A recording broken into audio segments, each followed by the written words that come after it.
ይስጥልኝ እንዴት ናችሁ እንደምንሰነበታችሁ ናብሊስ የፈውስ ድምጽ የሚለውን ፕሮግራም ይዘን መተናል።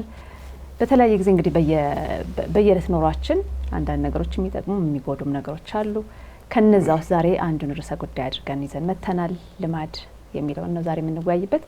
ቆይታችሁ ከኛ ጋር እንዲሆን ዛሬ ግብዣችን እንዴት ናችሁ? እንዴት ተዋላችሁ? እንደ እሳት ነው ይባላል ልማድ። የሚጠቅም ነገር አለው ሚጎዳ እንደ እሳት ነው። እንደ እሳት ነው። ከኔም ጀምራለች ሮታ እንዴት ነው ይሄ ነገር ከማጋውዬ አዋዋሌ ነው እና እንደዛ ይባላል። እሳት ምግብንም ያበስላል እንደዚህ ደግሞ ያቃጥላል ይባላልና ልማድ ምንድነው ከሚለው ጀምረን እንዴት ነው እንዲጠቅመንም እንዲጎዳንም የሚሆነው ወደሚለው እንሄዳለን። ብሬካንት ልጀምር። እንግዲህ አቀማመጤ ሁሌ ወደሚመራኝ ነው መጀመሪያ የምሄደው። አይ ልማድንም የተሻለ ሊተረጎም ይችላል። ልማድ ማንም ሰው አይመረጥለትም ማለት ለምናድር እሺ ተቀበል ራሱ ባይሆን እኔን ማስጀመር ልማድ አድርገው ካልሆነ በቀር ማስፈጸም ወይም ደግሞ የሆነ ሸምገል ያለ ሰው ማስቀደም ልማድ ባህል ምናምን ሆኖባት ነው። እንደሱ ሆነ እንቀጥላለን። ምን ነው እኔን አየሽ ማን ነው ሸምገል ያለ ወደ ሽቤ እንሄዳለን ካለ ስለዚህ ለልማድ እንግዳ የሆነ ሰው የለም። ልማድ ምን እንደሆነ ያለማወቅ ችግር ያለ አይመስለኝም። ከልማድ ውጭ የሆነም ሰው የለም። ምንም በቃ በልማድ ውስጥ ነው የምንኖረው። ልማድ ማለት ምን ማለት ነው? ከተፈጥሮ ውጭ ያለው የለመድ ነው ይዘን የምንኖረው። ከተፈጥሮ ውጭ የምንኖርበት ማንኛውም ነገር ልማድ ማለት እንችላለን። ባህልንም ሰፋ አድርገው ሲተረጉሙት እንደዛ ነው። በነገራችን ላይ ከተፈጥሮ ውጭ ያለው በሙሉ ባህል ነው። ጠቃሚ ነው፣ ጎጂ ነው ምናምን በኋላ የሚመጣ ነገር ነው። ልማድም እንደዛ ነው። ስለዚህ ልማድ ማለት ምናልባትም አንዳንዶቹ ከህፃንነት ጀምሮ የለመድ ናቸው። ልማድ አይደል? ምግብ ራሱ መልመድ ነው እኮ መልመድ ነው። ለምሳሌ የምግብ ሰዓትን ራሱ እናቀያየረዋለን። መልመድ አንድ ሰው ቁርስ ትቶ ምንም አመት እስከ አመት ቁርስ የማይበሉ ሰዎች አሉ። ለምሳሌ ራት የማይበሉ ሰዎች ደግሞ አሉ። ምሳ የማይበሉ ሊኖሩ ይችላሉ። ከዛ ውጭ ልማድ ለምሳሌ እኛ ስንጀምረው ለምሳሌ በእያደግን ማለት ከወተት ጀምረን ዋና ምግባችን ጤፍ እንጀራ ኢትዮጵያ ውስጥ ለምሳሌ ይሆናለን አይደለም? አፍሪካ ስቴጅ ደግሞ ገንፎ የለመዳል እና አሁን ፍርፍር ናፍቆት የሚበላ በመልመድ ነው። እና እንደሰማሁት አሁን ቻይናዎች መጀመሪያ እኛም ፍርፍር ሲያዩት ምን አይነት ጭቃ ነው ያሉ አሉ። በቃ የኛ ሰው ደግሞ ፓስታ መጀመሪያ ወስፋት ነው ምንድነው ደግሞ ያላል ሁሉ እንግዲህ ከመልመድ ነው ሁሉ ሌላ the whole thing ከተወለድንበት ጊዜ ጀምሮ ያለው ነገር ይሄን ምጠላው ይሄን የምወደው በመልመድ ምክንያት ነው። በመልመድ ምክንያት መልመድም ባይኖር መኖር አንችልም ነገራችን ላይ እና ምን ለምደው የለመድነው ነገር ማለት ነው።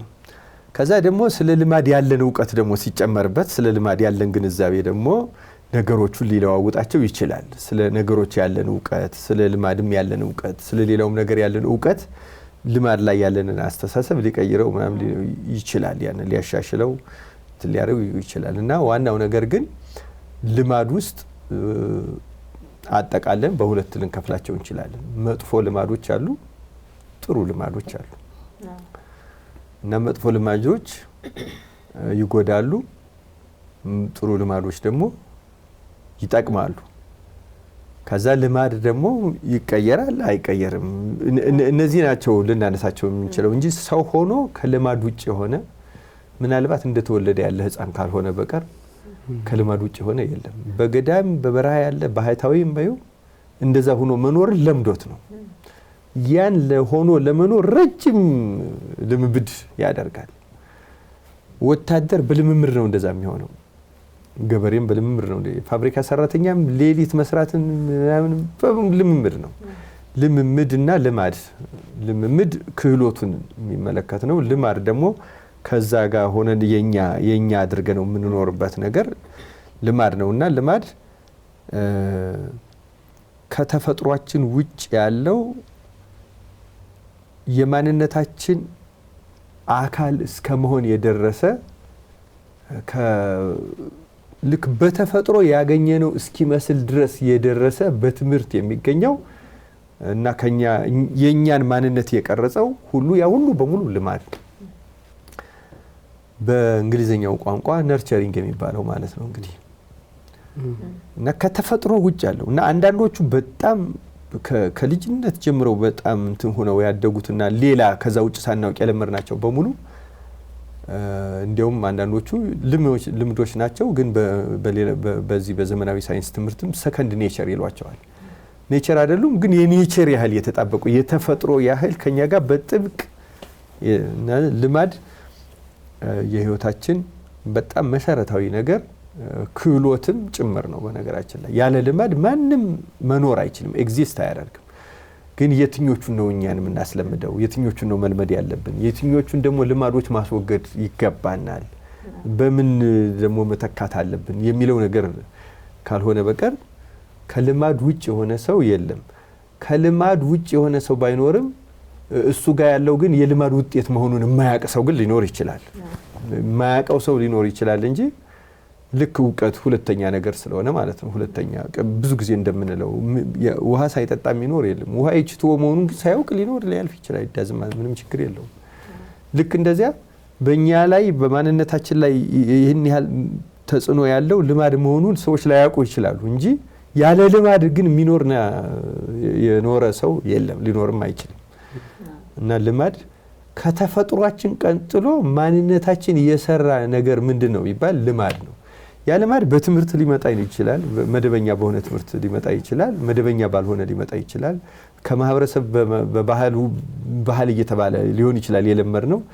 በምንም መንገድ ውጭ ሀገር ሄደን በልምድ አእምሯችን ከፍተን ልናመጣው እንችላለን እና ራሳችን ልናለማምደው እንችላለን። በምንም መንገድ ግን ያለ ልማድ ሰውነት የለም። ራሱ ቅዱስም ይሁን ርኩስ፣ ጠቃሚም ይሁን ጎጂ፣ ጊዜያዊም ይሁን ዘላቂ ሰው ሲደመር ማለት ሰው የሚባለው ተፈጥሮና ልማድ ተደምሮ ነው። ባጭሩ ተፈጥሮና ልማድ ሲጠቃለል ሰው ይሆናል።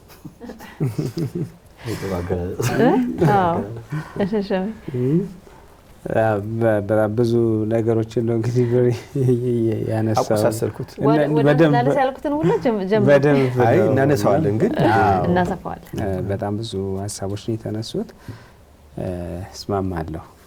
ልማድ ቀለል አድርገን ስንፈታው ደጋግመን የምንሰራው ነገር ማለት ነው። ደጋግሞ በመስራት የሚመጣ ነገር ነው እንግዲህ ልማድ እና ይሄ እንደውም ምንድነው የሚባለው አንተ ደጋግሞ የምትሰራውን ነገር ነህ ይባላል። you are what you repeatedly do። እዚህ ለካ ብሬዳ ነሳው ሁለተኛ ተፈጥሯችን ከዛኛው ተፈጥሮ ቀጥሎ የሚመጣው ሌላኛው ተፈጥሯችን ይሆናል ደጋግመን ስለምንሰራው። እሱ ብቻ አይደለም ከምርም ደግሞ ተፈጥሮ ይሆናል። ተፈጥሮ ስንሰራ ሰው ስንሆን ሳይሆን ኤክስፒሪየንስ ቢካምስ ጄኔቲክስ እንደሚባለው አሁን በቃ ደግመን ለዛ ነው ሰዎች አሁን ተፈጥሮ ነው ምናምን እንደዚህ የሚሉት ልማድን እና ተፈጥሮን መለየት የሚያቅተን ደረጃ ላይ ሁሉ እንደርሳለን። ከመደጋገሙ ብዛት በቃ እኔ የማውቀው ነገር ይሄ ነውና በቃ የኔ ነው ወደሚለው ደረጃ ድረስ ይመጣልና ይሄ በጣም ወሳኝ ነገር ነው። ልማድ እንግዲህ በጎና በጎ ያልሆኑ ልማዶችን ተነስተዋል። በደንብ ሰፋ አድርገን እንሄድባቸዋለና በተለይ በሁለቱም መንገድ ቢሆን በጎም ልማድ ወደምንፈልገው ህይወት ግብ ለማድረስ በጎ ያልሆነው ልማድ ደግሞ ከዛ አደናቅፎ ለማስቀረት በጣም ወሳኝ ነገሮች ናቸው። እንግዲህ ልህቀት ይላል አንጻፍ ልህቀት የሥራ ጉዳይ ሳይሆን የልማድ ጉዳይ ነው ይላል። ማለት በቃ ይሄ ልክ ደጋግመን የምንሰራው ወጥ በሆነ መንገድ የምንሰራው ነገር ነው እንግዲህ ልማድ የሚሆነው። ይሄ በኋላ ፎርሜሽኑ ላይ እንዴት ነው የሚፈጠረው ምናምን የሚለው ነገር ስናወራ የምናነሳቸው ጉዳዮች አሉ በምን መልክ ይመጣል ብለና በጣም በሰው ልጅ ህይወት ውስጥ እጅግ በጣም ወሳኝ የሆኑ ጉዳዮች ናቸው። አንድ ሌላ ጸሐፊ ደግሞ ምንድነው የሚያስቀምጠው ብዙ ጊዜ ሰዎች እቅድና ያቀድነው እቅድ ሳይሳካ ይቀራል። የተለመደ ነው። አዲስ ዓመትም ሲመጣ አይሆን ግን ከዚህ በኋላ ከዛሬ ጀምሮ ምናምን እንላለን እና ምን ይላል ለምንድን ነው ማይሳካው ብሎ ሲያስቀምጥ ብዙ ጊዜ ግባችንን የምናስቀምጠው በውጤት ነው። ግን ጥሩ ነው በውጤት ማስቀመጣችን፣ እሱ ላይ ስለምንቆም ነው ችግር የሚሆነው። እያንዳንዱ ግባችን ግን የሚጠይቀው ስርዓትና ልምድ አለ። ያንን ልምምድ ያስፈልገው ያንን ለማምጣት ማለት ነው። ስለዚህ አሁን ለምሳሌ አንድ ተማሪ እኔ በትምህርቴ በዚህ ዓመት በቃ 98 እና ከዛ በላይ ነው ማመጣው ይላል። እችን ያስቀምጣታል። 98 ለማምጣት ግን የሚጠይቀው ስርዓት የሚጠይቀው ልማድ አለ። እንዴት ነው ማጠናው? ስንት ሰዓት ነው ከእንቅልፍ የምተኛው? ጥናት ጀምሮ መቼ ነው? ይሄ ሩቲንሊ ደጋግመን የምናደርገው ነገር ማለት ነው። ስለዚህ እሱ በጣም ወሳኝ ነው። ስለዚህ የሰው ልጅ ወደ ውጤቱ ወይም ወደ ግቡ ልክ ሳይሆን የሚያድገው ወደ ልማዱ ልክ ነው ይላል እና እሱን ልማዳችን በጣም በህይወታችን ውስጥ ወሳኝ የሆነ ጉዳይ ነውና ልማድ በጣም መሰረታዊ ነገር ነው። የሄኔ ትጨምራለህ ግን ምን አስቀርተውልኝ ልጨምርልህ እኮ ነው ያስቀርት ይሄ ተፈጥሮንና ልማድን አንዳንዴ መለየት ሁሉ እንዴት አድርገን ነው ማወቅ? አሁን ለምሳሌ ጥሩ ልምድ ይኑረን መጥፎ ልምድ ይኑረን መለየትም ይጠበቅብናል እና እሱን ለመለየት ራሱ ተፈጥሯችን ማወቅ አለብን። ይሄ የተፈጥሮዬ ነው ይሄኛው ደግሞ ልማዴ ነው ብለን ከለየነው ነው ማስተካከል ሁላ የምንችለውና እንዴት አድርገን ልንለየው ነው? የረጅሙን ጊዜ ክርክር ነው የጠየቅሽኝ። ቅድም ብሬ የመለሰው በጣም የገረመኝ ከስክሪን ውጪ እናወራዋለን አለ ደጋግመን። ዛሬ አንድ የገባኝ ነገር ተመልካቾችም ቢገባቸው የማስበው ነገር ቲዮሎጂ ውስጥ ወይም አሁን እነዚህ የምናነሳቸው ጉዳዮች ውስጥ ስነ ልቦና በምን ያህል መልኩ ቅርብ እንደሆነና በጣም ብዙ ነገር እንዳለው የሚያሳይ ነው። ብሬ ምን አለ? ሰው ማለት የተፈጥሮና የልማድ ውጤት ነው አይደል ያለው።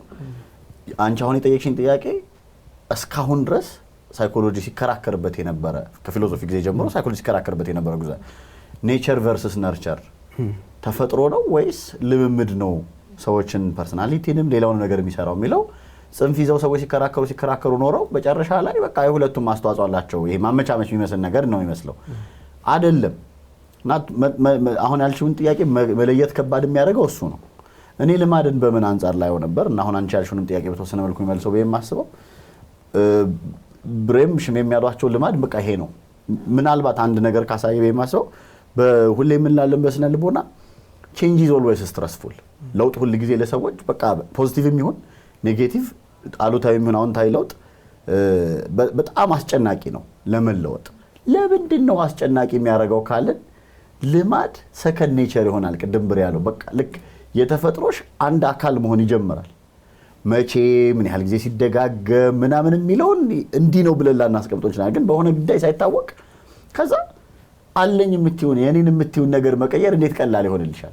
ስለዚህ ለምሳሌ ይሄን ሲያነሳ ምን ይላል? ሰዎች የሚሰሩትን ስራ አሁን እየሰሩበት ያሉትን ስራ አይወዱትም። ደሞዛቸው ያስጠላቸዋል። የተሻለ ደሞዝ እንዲያገኙ ይፈልጋሉ። በቃ ዛሬ ና ተነስ ስራ ቀይር ብትይው ኧረ ቆይ ላስብበት ይላል። የተሻለ ደሞዝ እንደሆነ እያወቀ እዚህ የተሻለ ደሞዝ እያገኘ እንዳልሆነ እየገባው ምናምን ለምን ድሮ ሲባል ሳናቀው ያንን ስራውን በመቀየር ደሞዙን ማግኘት ምናምን ብለን ያስቀመጥናቸው ጉዳዮች ብቻ አሉ ይመጡት። የልምድ ነው ስንነሳበት የነበረው ሰዓት እዛ ቦታ ቢሮ ሄደን ስናወራቸው የነበሩ ሰዎች አብረው ምሳ ሲበሉ የነበሩ ሰዎች አሁን ይሄ ልማድ ነው። ግልጽ ነው አይደል? አሁን እዚህ ውስጥ ስራውና ልማዱን እንደዚህ ነጥለን ቁጭ አድርገን ነጭና ጥቁር አድርገን መልሰን እናስቀምጠው የሚለው ዲቫይን እንትን ይፈልጋል እንጂ በቀላሉ ይቀበጣ። ይሄ ማለት ግን ልማድ አይታወቅም አይደለም። ልማዱንም ሳናቀው እንትናን መለማመድም አንችልም አይደለም ነው። ሽሚ ያለውን የሚያጠናክር ጉዳይ ለምሳሌ ሰዎች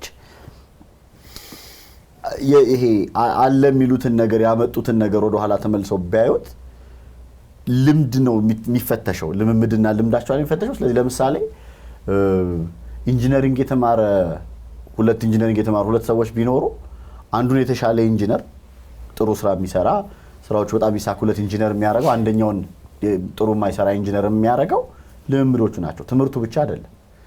ከዛ አሁን ደግሞ በኋላ ላይ ያጠናን የመጣ ነው ትምህርት ላይ ራሱ አሁን ትምህርትን ምሳሌ አድርጌ ስላነሳው ለሌሎችም ህይወት የሚሰራ በማስበው ልማድ ኢቭን ያን የካሪኩለሙም ጊዜ ካሪኩለሙን የቀረጹት ሰዎች ለኢንጂነሪንግ የሚያስፈልገው ካሪኩለም ይሄ ነው፣ የትምህርት ስርዓቱ ይሄ ነው ብለው የቀረጹት አለ።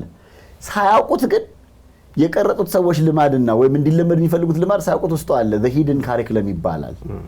ያልተጻፈው ያልተነገረው ውስጡ ያለው ምናልባት ያንን ሙያ የሚያስቀጥለው ያንን ሙያ እንዲቆይ የሚያደርገው ምናምን የተደበቀው ልማድ ውስጡ አለ እና ልማድ ተነጥሎ ሚንዳ ያለ ካሪክለሙን ስቀርጸው እኔ እውቀቴን ብቻ አይደለም ማስቀምጠው እኔን የጠቀመኝ ብዬ ማስበው ጥሩ ነው ብዬ አስኬዳል ያሰብኩት ልማድ እዛ ውስጥ መንጸባረቁ አይቀርም። ያንን ልማድ ደግሞ ሳያውቁት የሚሆን አውቀውት ሰዎች እንዲሳተፉበት ሳላረጋው አይቀርም የሚተላለፍ እና እየተባለ መጨረሻ ላይ በጣም ጥሩ አገላጽ በማስበው ሰከንድ ኔቸር የሚለው ልክ የሆነ ሁኔታ ላይ ሆነ ስታየው ነው መቼ ነው እንደዚህ መሆን የጀመርኩት ብለህ ስታየው ነው ከዛ በፊት ያልሆንኩበት ጊዜ አለ ማለት የኔ ማንነት እስከመሆን ከመድረሱ በፊት ያልነበርኩበት ጊዜ ነው ወይም ሌላ ልማድ የነበረኝ ጊዜ አለ ማለት ነው።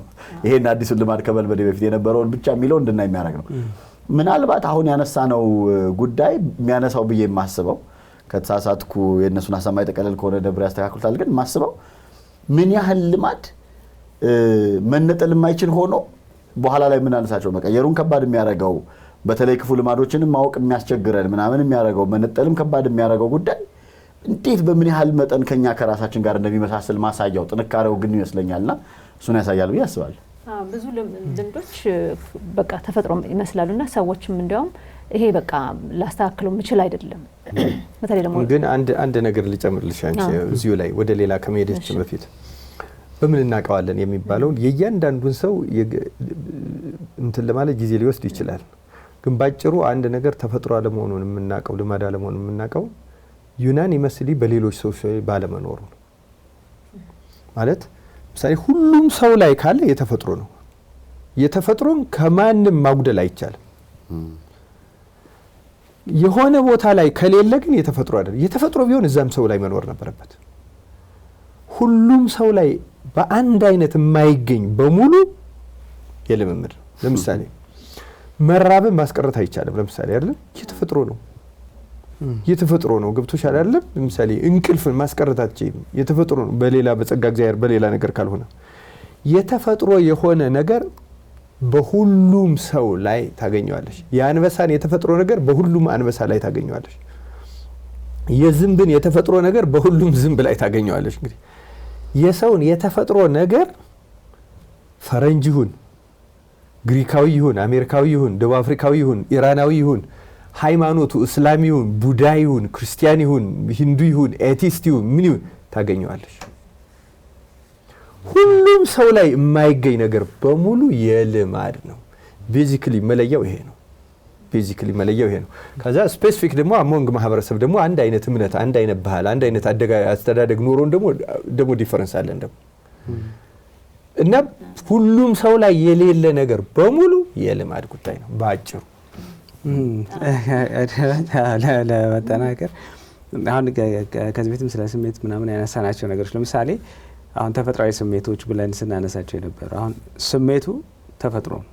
ስሜቱ ሰው ሲወለድ አፍቃሪ ሆኖ ነው የሚወለደው። እነዚህ ፍርሃት፣ ንዴት ምናምን ያላቸው ስሜቶች ይኖራሉ። እነዚህን የምንገልጽበት መንገድ ግን ልማድ ነው። ሰው ቁጣ፣ ንዴት ሊኖር ይችላል። ስሜቱ እንደ ሰው ሼር የምናደርገው ነው። ግን አራታችን ንዴታችን የምንገልጽበት መንገድ ግን የልምምዳችን ውጤት ነው። ስለዚህ ብሬ እንዳነሳው ዩኒቨርሳል የሆኑ ነገሮች አሉ። ሰው የትም እዚህ እኮ ራሱ አሁን እዚህ የተወለደ ልጅ ሁለት መንታዎችን ወስደን የተለያየ ቦታ ብናሳድጋቸው እንደ ሰው የማይቀየር ነገር አላቸው። ሁለቱም እኩል ይራባሉ እንደተነሳ ሁለቱም እኩል ግን የሚያሳዩት ጠባይ አመል እንደተጋልጧቸው ይሆንና እንዳለፉበት መንገድ ይሆንና ልዩነታቸውን እናየዋለን። ስለዚህ ጄኔቲክ የሆነው ነገራቸው መልካቸው ምናምን ሊመሳሰል ይችላል፣ ግን የሚያሳዩት ነገር የተለያየ ነውና የምንገልጽበት መንገድ የልማዳችን ውጤት። ሁለተኛው ጥያቄ እንመለሳለሁ። ናብሊስን በሀገር ቴሌቪዥን የተመለከታችሁ ነው። ቆይታችሁን ከኛ ጋር እንድታደርጉ ጋብዛለሁ።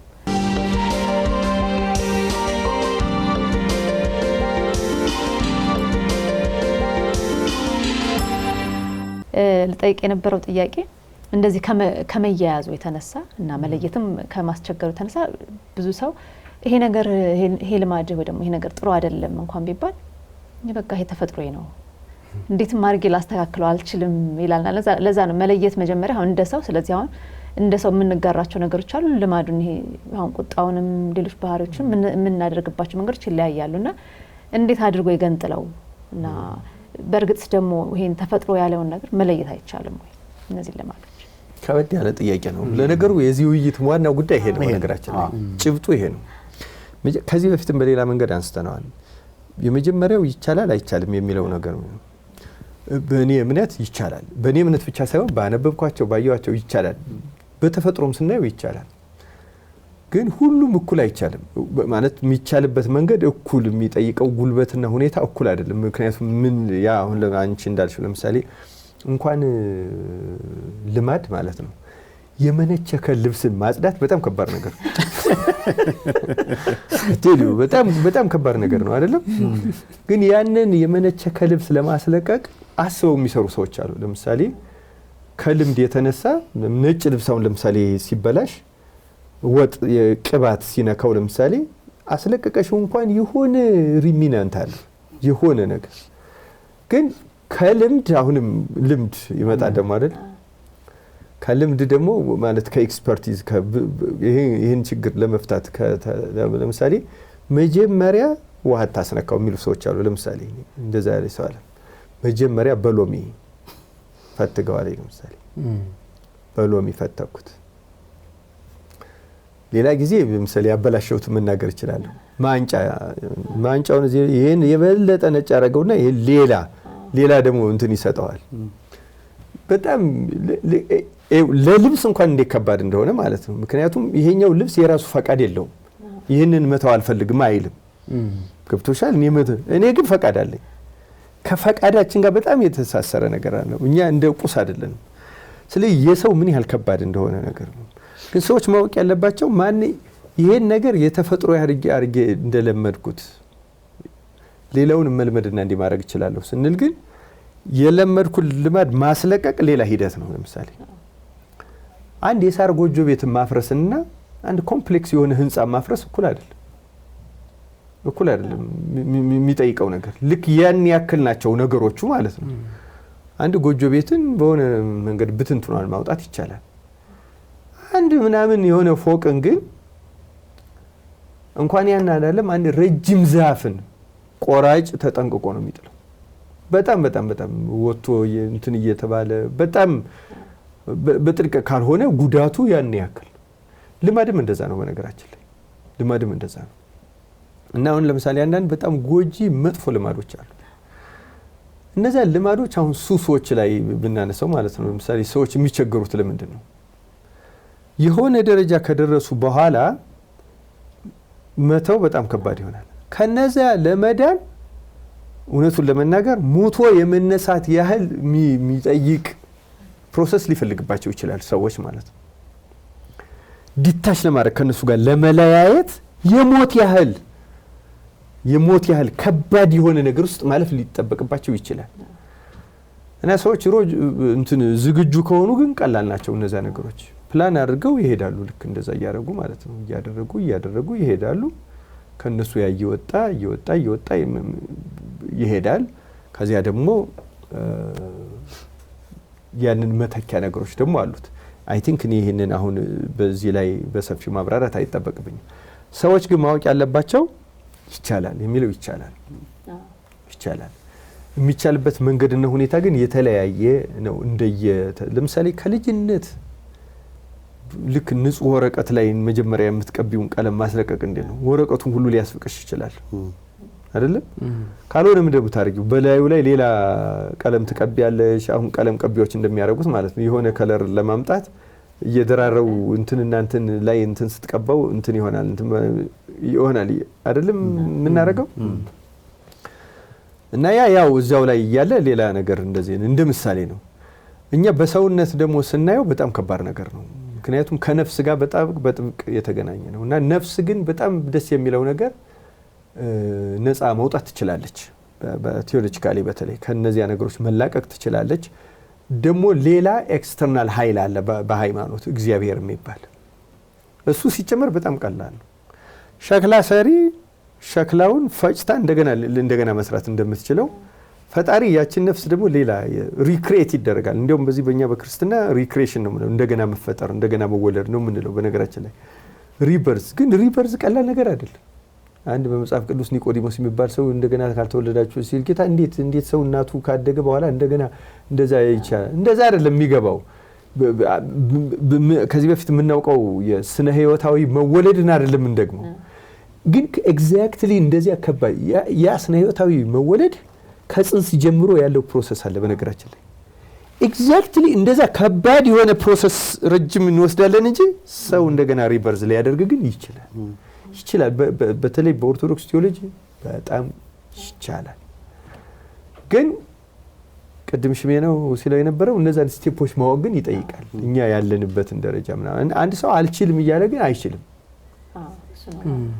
እሱ ራሱ አይ ከዚህ ጋር መላቀቅ አልችልም እያለ እኔ ተፈጥሮዬ ነው ምንም ላደርገው አልችልም እያለ ምናምን ማለት ነው ተቀበሉኝ እያለ ግን አይችልም። መለወጥ እችላለሁ ካለ ግን ይችላል ሰው እና ይቻላል የሚለውን ተናግሬ ከዛ እንዴት የሚለው አይ ቲንክ ሰፋ ያለ ነው ወደበት። ወደዛ ከመሄዳችን በፊት እኔ ምናልባት ብናነሳው በያሰብኩ የነበረው ምንድነው መለወጡንም ከባድ የሚያደርገው ስለ መለወጥ ምንድነው ወራ ያረጋን ጉዳይ ምንድነው የሚለው ላይ አንድ ሁለት ነገሮች ማንሳት ፈልጋለሁ። ለምሳሌ አንዳንዴ ልማድ በቆይታ ውስጥ ሰከንድ ኔቸር ሲሆን የደረሰበት ሰው ሰከንድ ኔቸር መሆኑን ይረሳዋል። ሁለት እንትኖች ላንሳ። ከዚህ በፊትም አንስቼዋለሁ እንደምሳሌ መሰለኝ። አንደኛው ጤፍ በጣም እንቆራበት ነገር ነው አለ እንግዲህ እንደ ኢትዮጵያውያን ከዛ እንጀራ አርገን እንበለዋለን። ሊሆን ከቻለ የተለየ ነገር ከዛ ወጪ ጨጨብሳ ሆኖ ቂጣ ሆኖ ይበላል። በቃ አለቀ ማለት 3000 ዓመት የበላ ነው ምግብ ነው ያለው። ያው የቂጣ ዘር ነው እንጂ የሚጋገር ያው ዘር 3000 ዓመት የኛ ምግብ ሆኖ የኖረን ነገር ከነዚህ ከምናቃቸው ከዛ ደግሞ ዝም ብዬ ሳስብ የኔ አናሊሲስ ነው ይሄ ዝም ብሎ ተራ የሆነ እንጀራም ሆኖ ሲደረግ ፈርመንትድ ሆኖ ምናምን አይደል እንጀራም ይሆን አነባበሩ ያልሽው ፈርመንትድ ባይሆን ግን ለምሳሌ የሆነች አንዷ ሴት ቸኩላ ወይ ምናምን ብላ እንግዳ መጥቶባት ጋግራው ተስማምቶ ይመስለኛል እንጂ የሆነ ታቅዶ ቆይ እስቲ እንደዚህ ደግሞ ብናረገው ምን አይመስለኝም። ለምን ይሄን እንዳልኩ ይልንጋርሽ አነባበሩ ላይ የሆነበት አዎ ይሄን ያልኩ ያለው እንደ መሰለ አሁን እንትን ያጣጣልኩት አይደለም ወይ እንትን ያልኩ አይደለም። የኔ ሐሳብ እንዴት ነው በጣም ከልማድ መላቀቅ ምን ያህል እየከበደ እንደሚመጣ ለማሳየት እንትን ልክ መቀየር የማይችል በሃይማኖት እንደምለው ዶግማ የመሆን እድል እስካለው ድረስ ደረጃ ይደርስና ያንን ነገር ለመቀየር መሞከር ኃጢያት እንደሆነ ልክ እንዳልሆነ እንዲሰማን የሚያደርግ ስሜት ይፈጠራል። እንጀራ የኛ ምግብ ስለሆነ የተከበረ ስለሆነ ሰዎች ከሚያውቁትና ከለመዱት ያገጋገር ሁኔታና ምናምን ሁኔታ መለየት ለምን ይሄንን እንዳነሳው ልንገርሽ። ወፍጮ ቤት እንጀራ ውስጥ ሩዝ ለመጨመር ጤፍ ሲወደድ በቆሎ ለመጨመር ኒውትሪሽን ቫልዩ አይደለም የሚታየው ክብሩን ማጉደል ስለሚመስላቸው ሰዎች ፊታቸውን ተሸፍነው ቀስ አድርገው ለወፍጮ ፈጪው ትንሽ በቆሎ አርግበት ትንሽ እንትን አርግበት ሲሉ ሰምቻለሁ። ለኔ አሁን ይሄን የማየው እንዴት መሰለሽ እንደ ማህበረሰብ ስነ ልቦና ከተለመደውና ከሚታወቀው ነገር ውጪ ማሰብ በራሱ እንደ ክሪኤቲቪቲ አይታይም ወይም እንደ ሌላ ነገር አይታይም። ልማድ መላቀቅን ከባድ የሚያደርገው ይሄ ነው ልል ነው። ሳናቀው ህግና ስርዓት ይሆናል። ስለዚህ ጤፍ ኩኪስና ኬክ ሊሆን እንደሚችል ለማሰብ ማስታወሰው ነው ስዊድን ይሁን እንትን የጤፍ ፓተርን ኔዘርላንድስ አካይ እንደዛ አዎ የጤፍ ብራንድ ለኛ ይገባናል የሚለው ክርክር ሲመጣ የጤፍ ኩኪስ ከጤፍ የሚሰራ እንትና የሚሉ ነገሮች የዛን ጊዜ ነው የመጡት። ለ3000 ምናምን ዓመት ግን እንጀራኛ ምግብ ነበር የምናውቀው። በቃ እንደዛ ሆኖ ነው አንዱ ይሄን። ሁለተኛው እንደወረደ መቀበልን እና ሳናቀው እንደወረደ እንተቀበልን ምክንያት አለመኖር መጠየቅ ምን ጀምሮ አሁን አንቺ ወዳልሽው መለወጥንም የሚያመጣው አንደኛው ምክንያት መጠየቅ ስለሆነ ቅድም ብር ያለውን ሁሉም ሰው ላይ እኮ ለካ አይታይም የሚለውን ማሰብ ምን ጀምረው መጠየቅ ስንጀምር እንደሆነ የሚያሳይ ሌላ አንድ ስቶሪ ላምጣ። ይሄንን ቢዮ ሊሆን ይችላል። አንድ ጊዜ ሴትየዋ ሚስቱ አሳ ይወዳል ሰውየው። ሚስቱ አሳ ስታቀርብለት ጭራውንና ጭንቅላቱን ትቆርጥና የመሃሉን ፓርት ጠብሳ ነው የምታቀርብለት። ይበላል፣ በጣም ይወደዋል። እና ለስራ ወደዚህ ወደ ባህር ዳር ምናምን ሄዶ ከነ ጭንቅላቱ ከነ ጭራው ተጠብሶ ከዛ ደግሞ ጭራው ላይ ያለው እንትን ይሄ ክሪስፒ ሆኖ በጣም የሚጣፍጥ ጭንቅላቱ ላይ ያለው ከዛ ቤት ተመልሶ አንቺ እዛ እኮ ሄጄ ይኸውልሽ እንደዚህ አድርገው አበሉኝ ከነ ጭንቅላቱ አንቺ ለምን እንደዚህ የምትሰራው? አይ እኔ እናቴ እንደዚህ ነው ያሳየችኝ። እናቷ ስለነበሩ ሲጠየቁ አይ እኔም እናቴ እንደዚህ ነው ያሳየችኝ። አያትየው ስለነበሩ ሲጠየቁ እንዴ እስካሁን እንደዛ ነው እንደሚሰሩት? እኔ እኮ መጦሻ የጠባብ ስለነበረ ነው ሙሉን ስለማይችል ነው ጭንቅላትና ጭራው ነው ቆርጠው። ሲምፕል ነው ሲሊ ነው ስቶሪው። ግን እኔ ምንድነው መሰለሽ አሁን ልማድን መቀየርም ከባድ የሚያደርገው አንደኛው የዚህን ያክል እንኳን ሲሊ ቢሆን አመክንዮ የሌለው ውሃ የሚያነሳ ምክንያት የሌለው ምናምን ጉዳይ እንኳን ቢሆን የማይቀየር ሰዎችም ላይ አብረናቸው ከምንውላቸው ምናምን ሰዎች አንጻር የተለማመድነው ነውና ህግ ይሆናል፣ ስርዓት ይሆናል፣ መደበኛው የመሄጃ መንገድ ይሆናል። ከዛ እዚህ ላይ አንድ ነገር ብቻ ልጨምርና ይቻላል የሚለውን ብር ያነሳውን በጣም ለማጠንከር የምፈልገው ምንድነው ዓለም ከተለመደው ከልማድ ውጪ የሚያስቡ ሰዎች ናቸው የተሻለ ያደረጓት። አለበለዚያማ ተቀብለነው እንኖር ነበር። ይሄንን የሚያነሳው ምንድነው ስለ ማንዴላ ሲያነሳ ጥቁርነት በቃ በደረሰባቸው እንትን ምክንያት የተነሳ ተደጋጋሚ የሆነ ጭቆና የተነሳ በቃ የበታሽነን አንችልም የሚለውን ነገር ተቀብለውት ተስማምተው የሚኖሩ ሰዎች መካከል አይ ይቻላል የሚል ነገር ይዞ መምጣት የሚችለው ያንን ልማድ እናንተን በአመክንዮ ፈትሾ በተግባር ሞክሮ የሚችሉ ሰዎች መምጣታቸው ናቸው ለውጥ እንዲመጣ ያደረገው። ስለዚህ ይቻላል የሚለው ነገር በደም ይቻላል እንዴት ምናምን የሚለው እንደተባለው ማንሳቻ ግን ምን ያህል ውስጥ እንዴት እንደሚገባና ለመነጠል ምን ያህል አስቸጋሪ እንደሚሆን ይሄን ደግሞ ስታረጊ የማህበረሰቡን የቆመበትን መሰረት የናድሽ እስኪመስል ድረስ ሰዎች ምን ያህል እንደሚነሱብሽ ይሄንን ስል ጥንቃቄ የሚፈልገው ብዬ የማስበው የእውነትም ማህበረሰብ እንዲቆም ያደረገው ያስተሳሰረው ፋብሪክ ይሄ ገመዱ የሚያስረው በጎ ልማድም በዛ ልክ ደግሞ ከተነካ ችግር እንደሚሆን ከመርሳት ግን አይደለም። አጉሉ ልማድ ግን ወይም ደግሞ የተሳሳተው ልማድ ግን በጎ ያልሆነው ልማድ ግን በዚህ ልክ ተጣብቆ ደግሞ ማህበረሰቡ እንዳይራመድ የሚያደርግ ምን ያህል መሆኑን ደግሞ ማሳየት ያስፈልጋል ብዬ አስባለሁ። ልክ ነው። ግን እነዚህ ነገሮች ዞሮ ዞሮ እንደ ማህበረሰብ ቢሆን እንደ አንድ ግለሰብ ምን ሄድባቸው ደረጃዎች ሊኖሩ ይችላሉና ምን አይነት ነገሮች ናቸው የሚኖሩት ይሄን ልማድ ለመላቀቅ? መልካም እንደው እዚህ ላይ መለወጡ ላይ አንድ ሀሳብ ጨምርና እንዴት መለወጥ ይቻላል ወደሚለው እንመጣለን።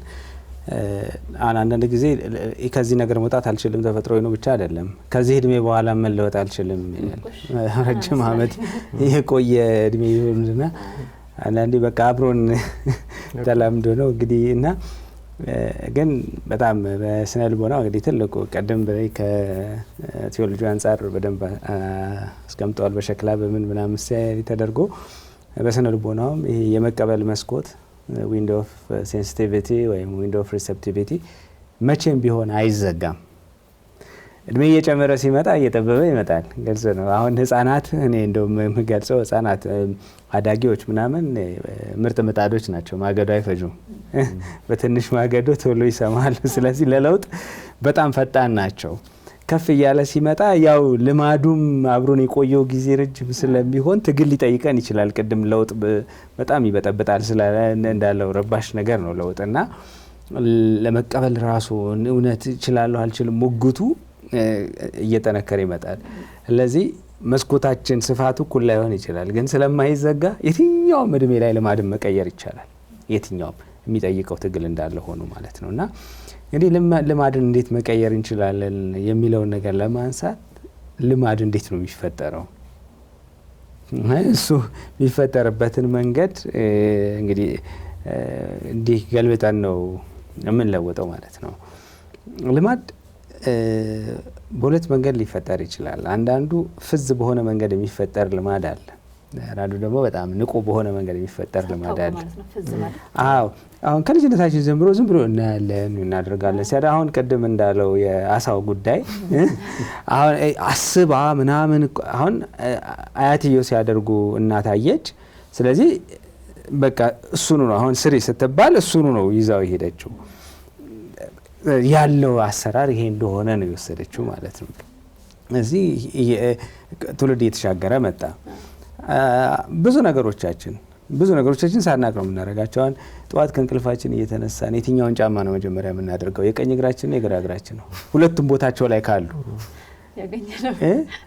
ሁለቱም ቦታቸው ላይ ካሉ ማለት ነው።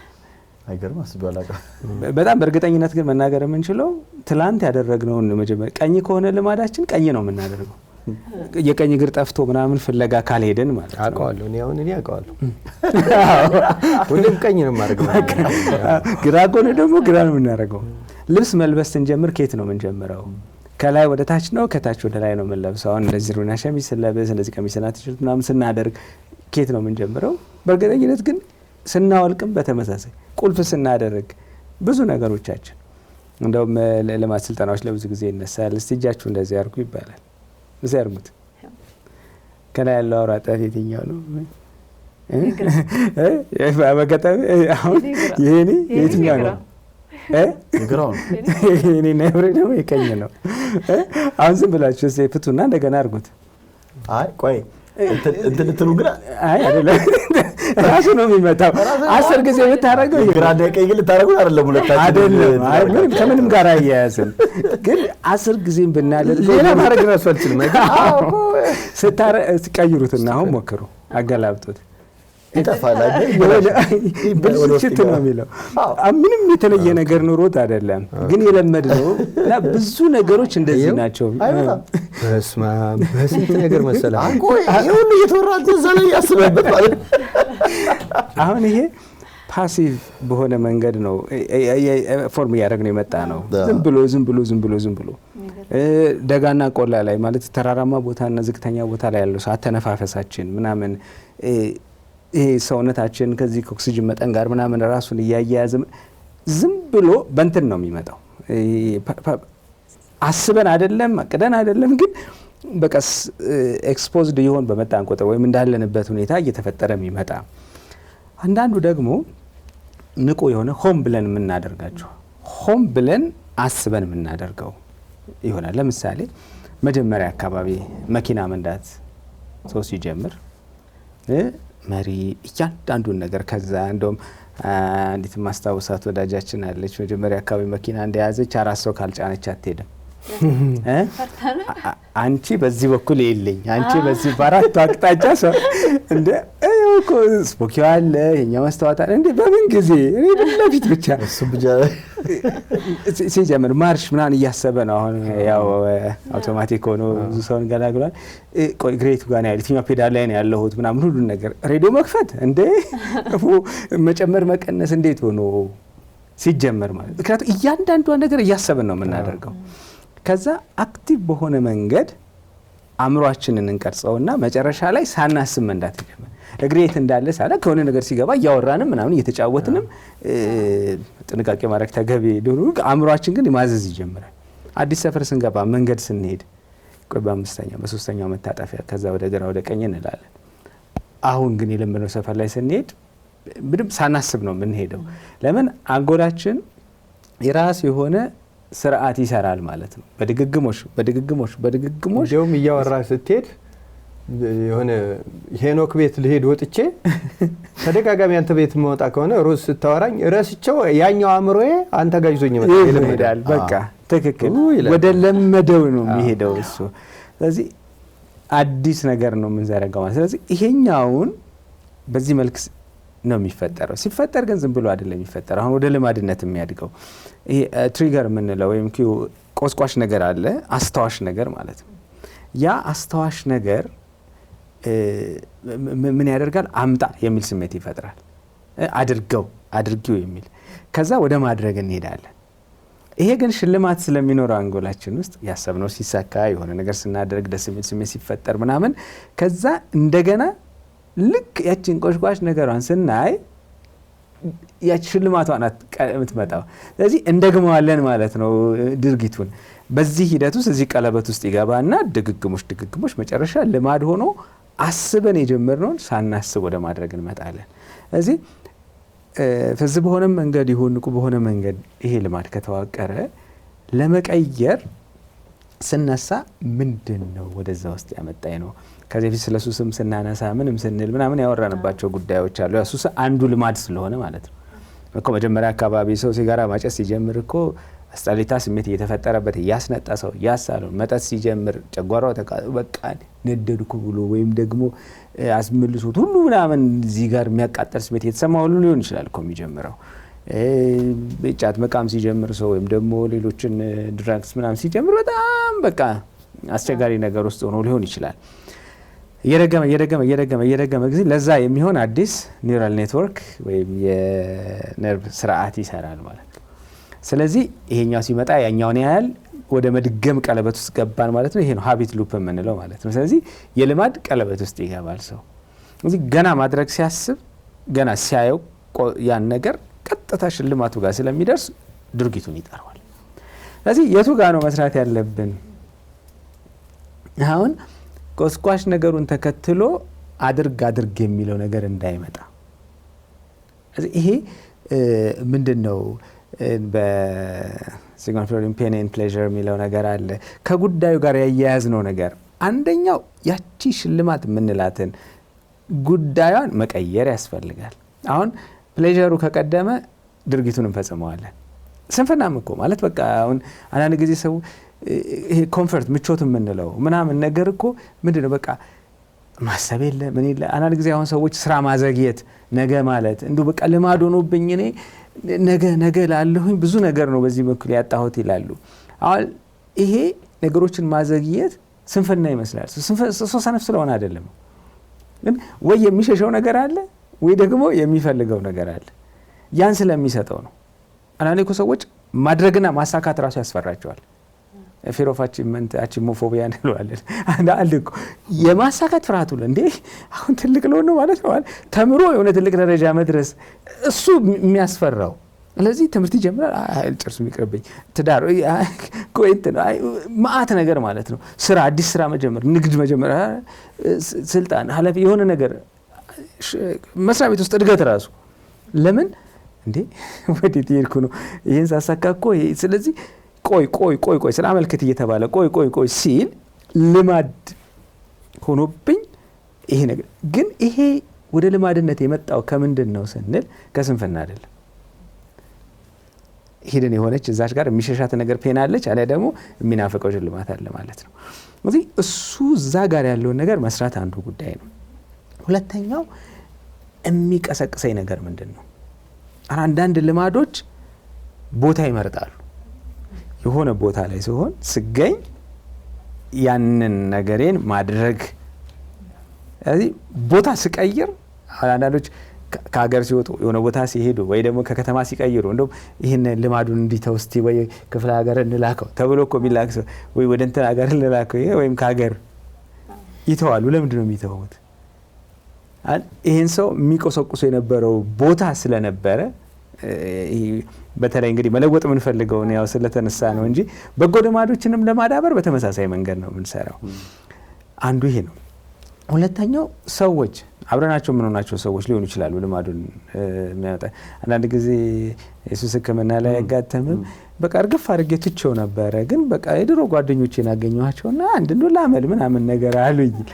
ደህና እርግፍ አድርጎ ሰዎቹ ሲተው ትቶታል። አሁን ሰዎቹ ጋር ሲመጣ ግን ያ ልማድ እንደገና ይቀሰቀስበታል ማለት ነው። እና ሌላው ነገር እሱ ነው። ሁለተኛ ደህና የሆነው ሰው የሆነ ወቅት እየጠበቀ የሚመጣበት ኢቨንት በዓል ሲሆን የሆነ ነገር ሲሆን ምናምን ደግሞ የሚመጣበት ሰው አለ። አንዳንዴ ደግሞ ስሜት ያለንበት የስሜት ሁኔታ እኔ እኮ እንዲህ አሁን ሲናደድ እቃ የሚሰብር ሰው አለ። ስናደድ ነው ይላል። በኋላ ነው ስልክ በቃ በውድ ብር የገዛውን ስልክ ሁሉ እና አንዳንዴ ሰዎች እንደውም የሚያውቁ ሰዎች የሆነ የንዴት ነገር ሲያዩበት እቃ ይሰበስባሉ። ውድ የሆኑ እቃዎች እቃ ቢሰብር አይሻልም? ሰው በሚሰብር ደግሞ እቃውን ሰብሮ በኋላ ላይ መልሶ ደግሞ ይጸጸትበታል። እንደዚህ አይነት ነገር ሰው በቃ እንደው ቤቴ ያታስቀምጡልኝ የምግብ ልማድ ራሱ በቃ እንደው እስቲ ነገር ከፊት ያንሱልኝ ፊቴ ካለ እና ስሜቶች አሉ። በተለይ የምንጠነቀቅባቸው ስሜቶች የረሃብ ስሜት፣ የቁጣ የንዴት ስሜት፣ የብቸኝነት ስሜት እና ይሄ የድብርት ስሜት፣ የመሰልቸት ስሜት በጣም እና እነዚህ አይነት ነገሮች በጣም ወሳኝ ናቸው። ጊዜ አሁን ተማሪዎች ጥናት ለምሳሌ ብዙ ተማሪዎች እኔ በቃ ፎከስ አድርጌ ማጥናት አቃተኝ እንትን ይላሉ። አንዱ ነገር ሪትም ነው፣ ስልተ ምት እንበለው ይህ አእምሯችን የሚፈልገው ልምድ አሁን ጥሩ ሰዓት የትኛው ነው? ከዛ ሁልጊዜ እዛ ሰዓት ላይ የማደርግ ከሆነ ያንን በቃ አላርም እንኳን ሳይቀሰቅሰኝ ተነስቼ ቁጭ ብዬ ማጥናት ልማድ ይኖረኛል። አሊያስ እማዛባ ከሆነ ጊዜ በቃ እዚህኛው ሰዓት ላይ ሲመጣ እንቅልፍ ይለኛል፣ እዚህኛው ሰዓት ላይ ሲመጣ ታይም በጣም ወሳኝ ነገሮች ናቸው እና እነዚህ ሁሉ ነገሮች ተደምረው ነው እንግዲህ። ስለዚህ የምንፈልገውን ልማድ ለማምጣት የቱ ነው ደግሞ ኪው ይሄ አምጣ የሚለኝ? የመጨረሻ ነጥብ አንስቼ ብዙ አወራው። በጎ ልማዶችን እንግዲህ በጎ ያልሆኑ ልማዶችን የምንለየው ከግባችን አንጻር ወደ መፈልገው ግቤ ያደርሰኛል ወይ መንገድ ማለት ነው ልማድ። ስለዚህ እዛ ጋር መድረስ ፈልግ ያለው ይሄኛው መንገድ እዛ ያደርሰኛል። አንዳንዴ የምንፈልገው ነገርና ልማዳችን ይለያያል። ለዚህ ነው በተመሳሳይ መንገድ እየሄድክ የተለየ ቦታ መድረስ አትችልም የሚባለው። ስለዚህ መድረሻዬን መቀየር ከፈለኩ መንገዴን ማስተካከል አለብኝ፣ መቀየር አለብኝ። ኦር ወደ ግቤ ማልደርስ ከሆነ ያለውበትን መንገድ ማስተካከል አለብኝ።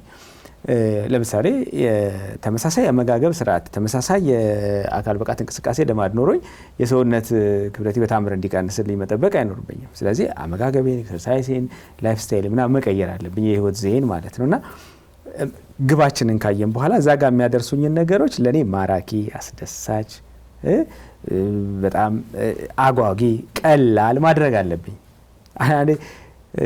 ጥርስ መፈካ አሁን ቀላል ጠዋትና በቀን 2 ጊዜ ቢያንስ እንደምፈቅ የጥርስ ሕክምና ባለሙያዎች ይመክሩናል። ብዙ ጊዜ ሰው ጠዋት ላይ ጥርሱ የሚፈቀው ምን ሰዓት? ከእንቅልፍ ተነስቶ ፊቱን ታጥቦ ነው አይደል የሚፈቀው? ብዙም ጥቅም የሌለው ማለት። ከዛ ቁርስ ይበላል። ቁርስ በልቶ ሳይፍቅ ይወጣል ማለት ነው። ቁርስ ከበላ በኋላ እሱ መፋቅ ያለበት፣ ምክንያቱም ውስጥ የቀሩትን እና ምን አጽድቶ ይወጣል ማለት ነው። ስለዚህ ጤናማ ጥርስ ይዞ ይወጣል። ማታ ራት ከበላ በኋላ ይፍቃል እና ግን በቃ ልማድ ሆኖ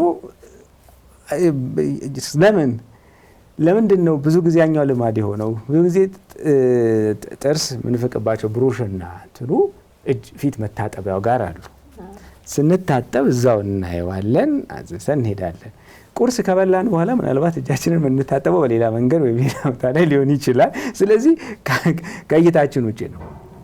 መጽሐፍ ማንበብ ልማድ እንደሆነ ይፈልጋል ይላል ሰው። መጽሐፉ ያለው ሌላ ቦታ ነው፣ የእሱ አብዛኛው ህይወት ያለው ሌላ ቦታ ነው። ስለዚህ መጽሐፎቹን ግን ፊት ለፊት የማያቸው ከሆነ አንዳንድ ጊዜ እንደውም ትራስጌያችሁ ላይ አስቀምጣችሁት ሁሉ ይባላል። ማታ ስትመጡ ያለጠፋችሁ በኋላ አድርጋችሁ ከዛ ስትመጣ መጽሐፍ ኦኬ ሪማይንደር ያስፈልገናል። እና እነዚህን የመሳሰሉ ልማዶች ክፉን ደግሞ ይሄንን በመደርስ ነው በቃ ሩቅ አስቸጋሪ ማድረግ። ለምሳሌ ሶሻል ሚዲያ ቲክቶክ ምናምን በጣም የከበደው ሰው አፕሊኬሽኑን ከስልኩ ላይ ማጥፋት ማለት።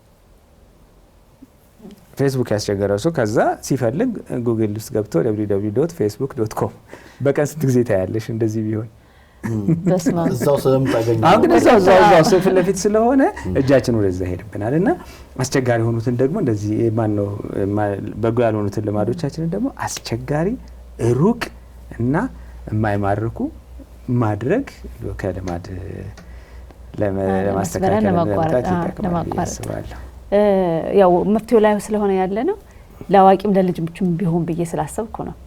አንደኛ እነዚህን ልምዶች እንዴት አድርገን እናስተካክላቸው የሚለው ግን በትንሹም ደግሞ መጥፎ የምንላቸው ልማዶች ራሱ ከመነሻው መለየትና እነሱን ቀድሞ ከመከላከልም ጭምር ብናነሳ አይ ጥሩ ነው። በጣም ሽሜ ሰፊ የሆኑ ቅደም ተከተሎችን ስላቀረበ ማለት ነው ብዙ መደጋገም ላይ ያስፈልገን ይችላል። ግን የዚህ ውይይት አስፈላጊነት ምንድን ነው ካልን 2 ነገሮች ላይ ለማሳሰብ ነው። አንደኛ ከመጀመሪያ ልጆች ማንም ሰው ልማድ የምንለው ነገር አባባል አለ። ለምሳሌ አይደለም ይሄ ልማድ ይከብዳል ከግንድ አንድ ሞኝ የተከለውን 50 ሊቅ አይነቅለውም። በቃ ልማድ ከሆነ ምንም ክብደቱን ነው የሚያሳየው። ስለዚህ ምንድነው ስንተክል ጥንቃቄ ይፈልጋል ማለት ነው። አንድ ሞኝ የተከለውን 50 ሊቅ የማይነቅለው ከሆነ ይህን ጉዳይ የምናደርግበት ምክንያት አንደኛ ከመጀመሪያ ልጆች ከሚያዩት ነው። አሁን ስለ ልጆች አስተዳደግ በዚህ በናብሊስ ሰርተናል። ለምሳሌ ልጆች ወላጆች ምን ያደርጋሉ? እንደዚህ አይደረግም እንደዚህ ምናምን ይሏቸዋል። ግን እነሱ ልጆቻቸውን እንደሚሉት አያደርጉም። ስለዚህ ልጆቹ የሚወስዱት የሚሏቸውን አይደለም የሚያደርጉትን ነው የሚወስዱት። አእምሯችን ሳናቀው የሚወስደው ነገር አለ። ቅድም ሽሜ ፍዝ በሆነ መንገድ ያለው አሁን ባህሉ የወሰደው ይሄን የሚያነሳው አለ። ለምሳሌ የሩዝን አንስቶ ነበር። ሩዝ ኢትዮጵያ ውስጥ ይመጣ ምንድነው ፋይስታው ወደ እንጀራ ነው የወሰዱት እንጂ በለበት መብላት አላሰብ በዛ በተፈጠረበት ሀገር ባህል ቀስ እየታለ ነው የለመድነው።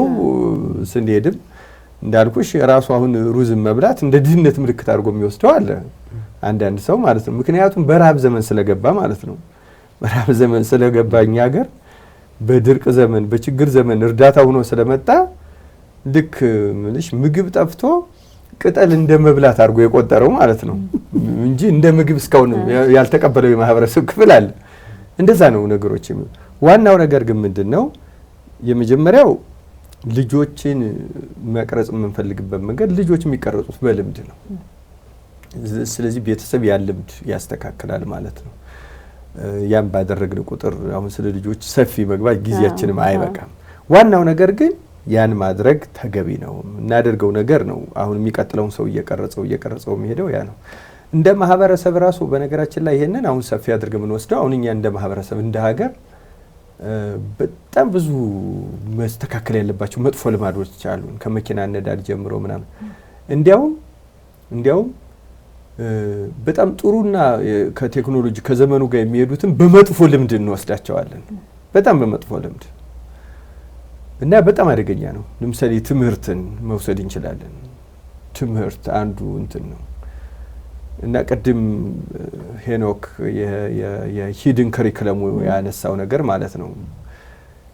በጣም በውል ማሰብ አለብን። ማህበረሰብ እንዴት ነው የሚሸጋገረው ወደምንፈልገው ስልጡን የሚለው ራሱ አዋይ ሆኗል። ለምሳሌ አሁን ማለት ስልጣኔ ለምሳሌ በኔ መስፈርት ብትወስጂው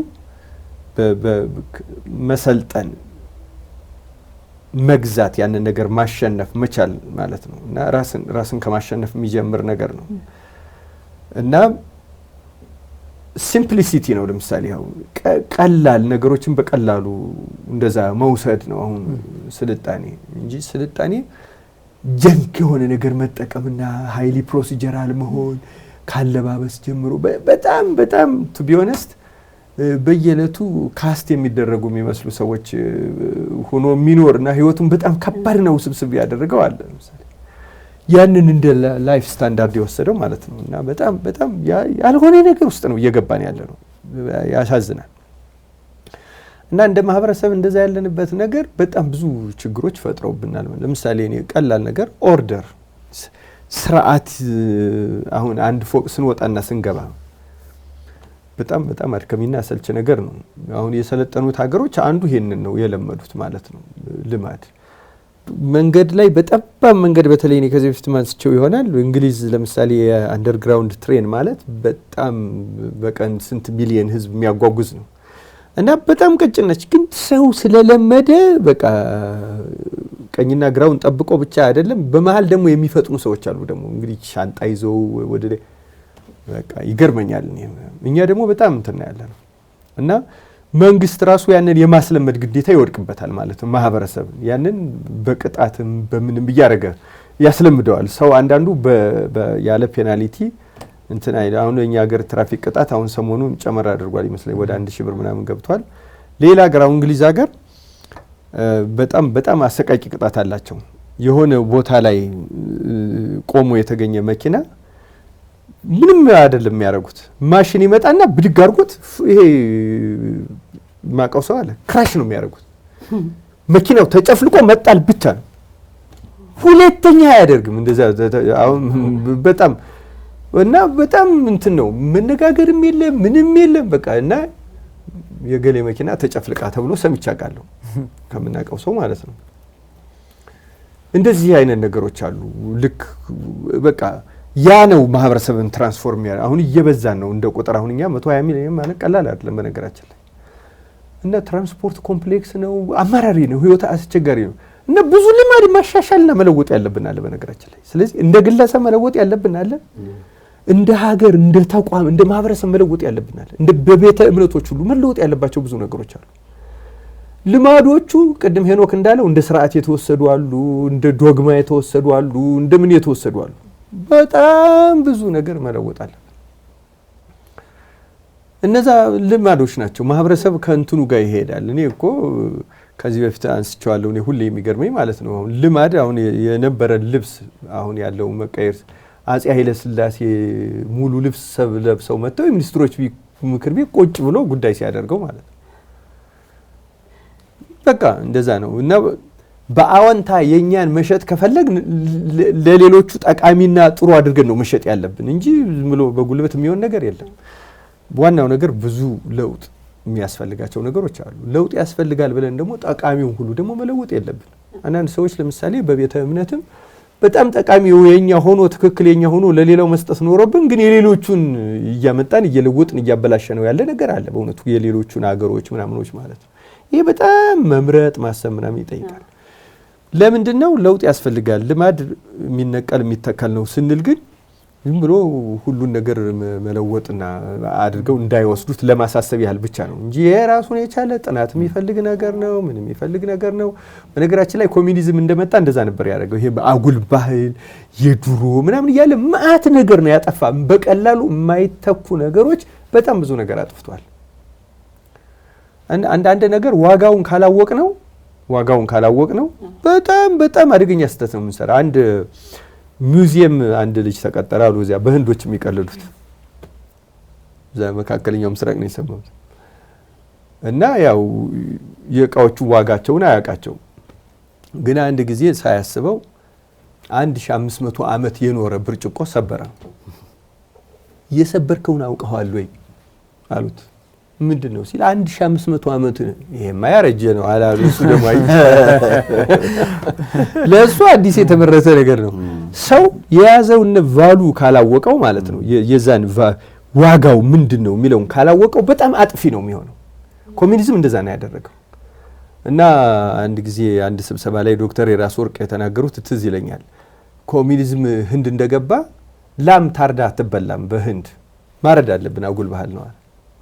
እነሱ ጋር ትምህርት ትንሽ አድጎ ስለነበረ ነው ሶሲዮሎጂስቶች እነዚህ ምናምኖች መጀመሪያ ማጥናት አለብን ሳናቀው አይደረግም ብለው ተከራክረው መንግስትም ሙያ እውቅና ስለሰጠ አደመጣቸው። የማይተበላበት ምክንያት ሳይንቲፊካሊ ጀስቲፋይ ያደረጉ። ከዛ አለመታረዱ ቀጠለ አሉ። እኛ ጋር አሁን ሲመጣ በጣም ማአት ሶሻል ይሄ የማህበራዊ እንትኖቻችንን ኮሚኒዝም በለውጥ ስም ድምጥማጣቸውን ያጠፋቸውና አሁን ግራ እንደተጋባን ያቀሩ ያሉ። አሁንም እንደዛ አይነት ነገር አለ። አሁንም in the name of civilization በስልጣኔ ስም በምን ስም ስልጣኔ ከማወቅ ነው የሚጀምረው፣ በራስ ላይ ከመሰልጠን ነው የሚጀምረው። ይሄን ትንሽ ሳናሳስብ ማለፍ የለብን ብያ። ከዛ ውጭ ግን እኔ ስለ ልማድ መቀየር የምናገረው ነገር በነገራችን ላይ አዳዲስ ልማዶችንም አሁን ለምሳሌ ሽሜ በእድሜ ብለዋል። ትክክል ነው። በእድሜ አንድ ቆሻሻ ለምሳሌ ከአንድ ልብስ ጋር 10 ዓመት ኑሮ በኋላ በሳሙና ማስለቀቅ አትችይም። በነገራችን ላይ የልብሱ አካል ሆኗል። ኦሬዲ የልብሱ አካል ሆኗል። እንደዛ ነው። እና እድሜ ፋክተር አለው። ግን ስቲል ያንን መሻገር የሚችሉ ደግሞ አሉ ነው። ያንን ማድረግ የሚችል ለምሳሌ ሪሊ መንገድ አለ። እና ልማድ ይነቀላል፣ ይተከላል። ይሄን ሰዎች አጥብቀው መያዝ አለባቸው። እና እኛ ለምሳሌ መጥፎ ኢየሱስ እንደዚህ መንቀል የሚፈልግ ሰው ኢኳሊ የሚተከል ነገር ካላዘጋጀ ይሄን መንቀል አይችልም። በነገራችን ላይ እኔ አንዱ መጨመር የምፈልገው ለዛ ነው። ይሄን ነገር መንቀል የሚፈልግ ሽሜ ጥሩ አድርጎ በሌላ መንገድ እየገለጽኩት ነው እንጂ አንስቶታል እኮ። ለምሳሌ ከጓደኞቹ ጋር ሲሆን የሚጀምረው ማለት ነው። የነቀለው ከዛ ጋር የሚገናኙ መንገዶችን በሙሉ ከነቀለ ሌላ መንገድ መትከል አለበት ሰው። ያንን ሊያደርግ የሚችል ቦታ ሊሆን ይችላል። ለምሳሌ አሁን እነዚህ ሪሃቢሊቴሽን ሴንተር ለምንድን ነው ሰው የሚገባው? ቦታ ወሳኝ ነገር ስለሆነ ነው አንዱ ማለት ነው እንጂ ኤክስፐርቲዙን እኮ በመመሪያ መንገድ ይቻላል፣ ግን አይቻልም። ቦታው ገዳም ሰዎች ለምንድን ነው የሚሄዱት? ቦታው በጣም ወሳኝ ነገር ስላለ። ከዛ መንፈሳዊ ኃይል ደግሞ ምናምን አለ። ይሄን ሁሌ ልንረሳው አይገባም። እና መጥፎ ልማድ መለወጥ የምንፈልግ ሰዎች መጥፎ ያልሆነ ደግሞ መለወጥ ያለብን። ለምሳሌ ሰው የሥራ ሰዓቱ ቢቀየር እንትን ማለት አለበት።